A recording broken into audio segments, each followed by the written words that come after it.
fall 2021. I just moved from Louisville, Kentucky to New York City. I'm a freelance video editing and it's just barely getting me by. And after months and hundreds of applications, I finally catch a big break and get a full-time job with a YouTube channel, but it is in Newark, New Jersey, which means a long commute, plus it has pretty weird hours, but it's all I got, so I take it. So for a year and a half, I commute 90 minutes in the morning, work 10 to 6, commute 90 minutes home, and trying to work on my own shit before bed while leaving time for things like eating.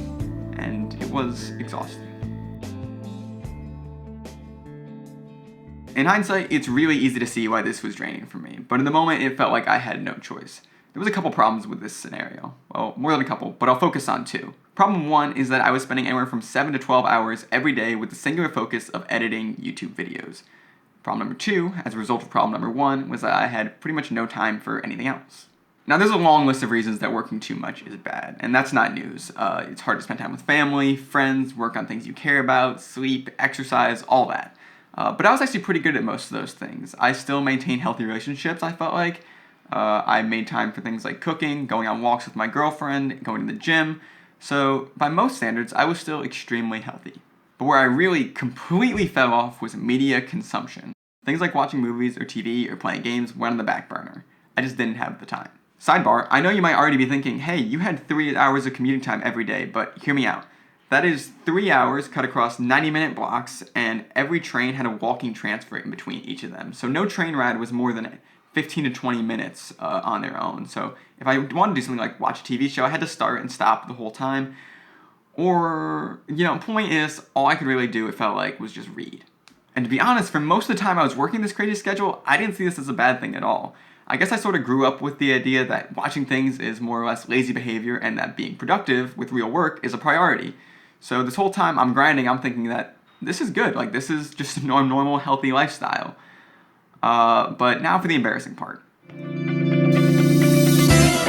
For Christmas last year, I got a game called Persona 5. And in this game, you have these 5 core stats. You have knowledge, proficiency, kindness, guts, and charm. And the way you can up these stats is usually by clicking the right dialogue options in social situations, or by doing things like watching movies, TV, reading books, etc. So I really hate to admit that I learned about self-improvement through JRPGs, but it was a timely reminder when I was super burned out.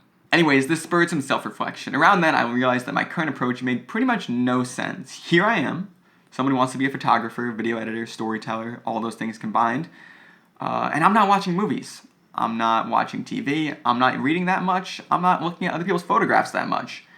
And this just doesn't make a whole lot of sense. I think it's very admirable that I'm a good self-starter and I can work on my own projects without needing external inspiration, but at the same time, this kind of felt like someone who wants to go to the NBA and their only form of practice is shooting free throws at their local court alone.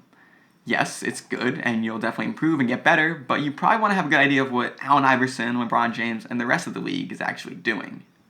So this was all the beginning of reconfiguring my approach to what I do. And around this time I started thinking of things in terms of creative output and creative input.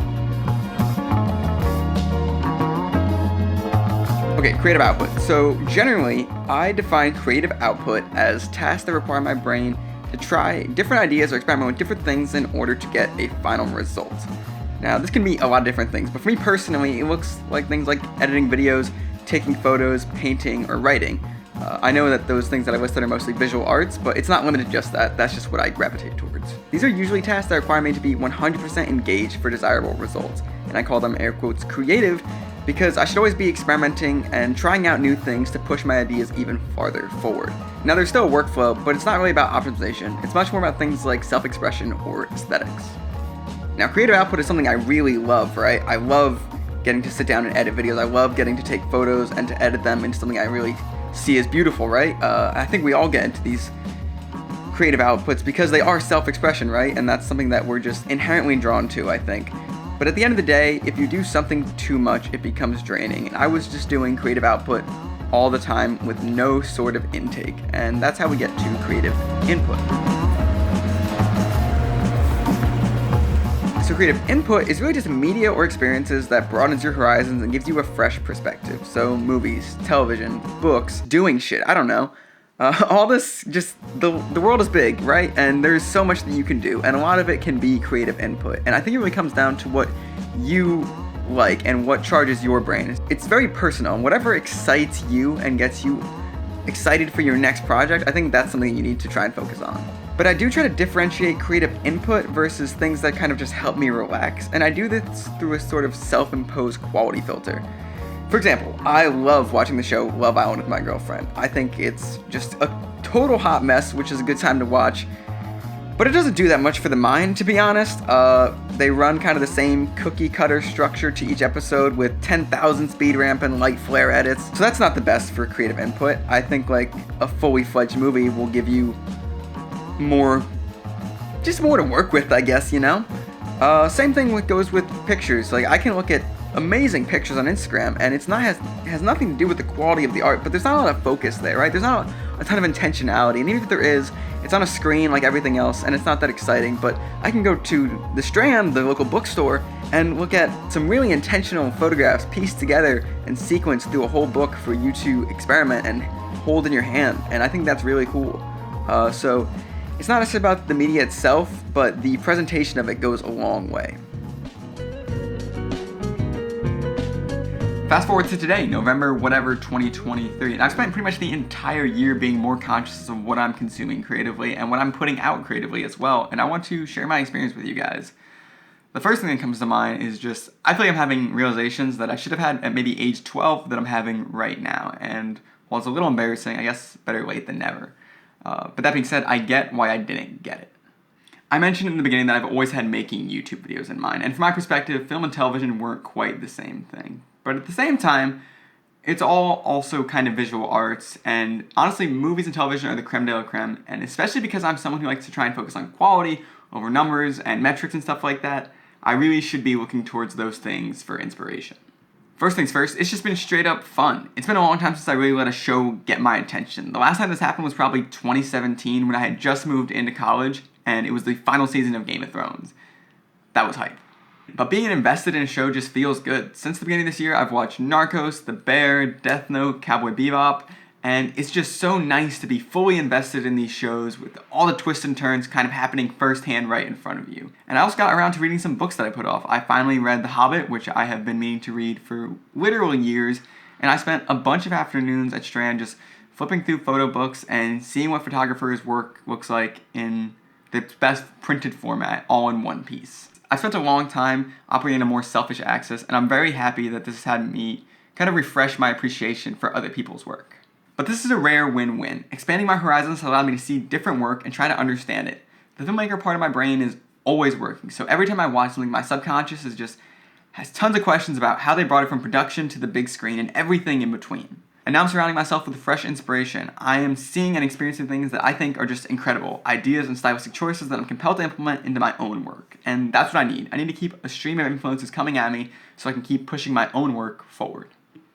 And what I'm realizing is that I need that balance. It's okay for things to shift around. Some months I'll be super productive and I'll be taking photos, I'll be editing, I'll be shooting all the time, and I'm just really on top of it, just absolutely crushing it.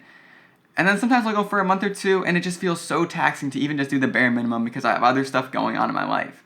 And that's totally fine. I think that's very normal. But I think it's for my own good and for the good of others to be both the producer and a consumer regularly. I don't want to be someone who just watches things and never makes anything of their own. I don't have that much interest in being a critic. But I've also spent far too much time just being a broadcaster, someone who puts stuff out but doesn't interact with that much other stuff that they see online or in the world around them. And I don't think it's fair to try and be involved in the community where you're saying, hey, check out my stuff, but you're not putting in the legwork to watch other people's and explore other people's ideas. I think it's beneficial for everyone if everyone is more involved on both ends. So as of right now, end of 2023, I'm feeling pretty good about my balance. I know that's a little ironic to say after I just had like a 2-month break where I didn't put out anything and barely posted, took photos, whatever, but that's just the fluctuation that I was talking about before. I think at the end of the day, while my next YouTube video won't be quite as good as The Bear, I am slowly building a foundation in my brain with all the stuff that I'm consuming. I'm taking bits and pieces from here and there, and I'm becoming a better video editor, storyteller, photographer, all those things. And I think they will amount to something over time as long as I keep on practicing with it too. What I'm really excited to do actually is to rewatch some of the things that I've enjoyed and put a more critical focus on them and see what they're doing, what's working, what's not, why I like things, why I don't, etc., and how I want to implement those things into my own work. And I think that's kind of the next level of this. It's good to get inspiration and really appreciate what I'm seeing on screen, but I think I can take things a little bit further and improve my own work even more by really studying what I'm looking at. And to anyone who's felt like they've been in this situation before, the best advice I can offer you is to really just do these things for enjoyment first. You should absolutely prioritize watching things for the fun of watching them rather than any benefits that you might get out of them creatively. While it's nice that they will maybe re-energize you creatively, you should do these things because you enjoy them first and foremost. Oh, this lighting. Okay, lighting is way too whack right now. We're ending it right here. I was thinking about doing a video on like all the major pieces of media that I consumed throughout the year and doing a little mini review on them. I don't know if people are going to be interested in a whole video on that, so at the very least, it'll be in the Substack newsletter.